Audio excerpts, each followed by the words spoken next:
ஆனா இங்க பாருங்க, நான் பாருங்க தம்பி, இது வந்து ஆர்குமெண்ட் பண்றாங்களா? ஒரு நிமிஷம் தமிழ்நாடு ஸ்டைல்ல உங்ககிட்ட பேச ஆரம்பிச்சிருந்தா அப்புறம் நீங்க ஒரு நிமிஷம் உட்காருப்பா, நீ உட்காருப்பா, ஒரு நிமிஷம் உட்காரு, நீ ஒரு நிமிஷம் உட்கார சொல்றேன், நீ ஒரு நிமிஷம் உட்காருப்பா. இவ்வளவு பெரிய ஒரு வரலாற்று சிறப்பு மிக்க பட்ஜெட்டை கொடுத்திருக்கிறோம், இவ்வளவு நிதியை கொடுத்திருக்கிறோம், வரவேற்க வேண்டும். கேள்வி இல்ல. 3400 ஆர்குமெண்ட் பண்ணக்கூடாது. மற்றவங்க யாருமே கேட்கல, நீ ஒரு ஆள் தான் கேட்கல. நீ சன் டிவியா, என்ன டிவி? நீ ஆர்குமெண்ட் ஒரு நிமிஷம்ப்பா.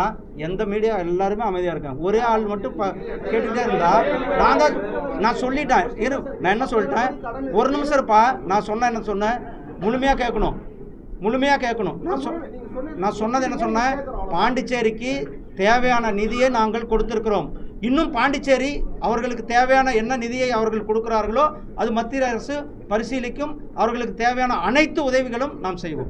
நன்றிப்பா.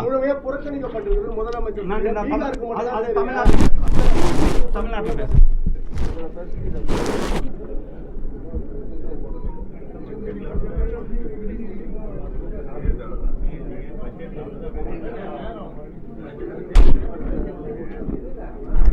3432 கோடி ரூபாய் பாண்டிச்சேரிக்கு நிதி ஒதுக்கப்பட்டிருக்கு.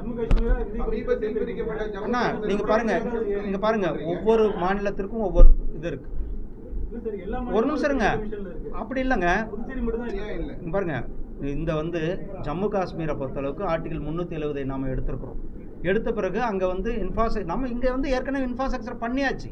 அங்க வந்து இன்ஃப்ராஸ்ட்ரக்சர் பண்ணி கொண்டு இருக்கிறோம். இங்க வந்து ஸ்டாச்சுரேஷன் ஆயிருக்கிறது.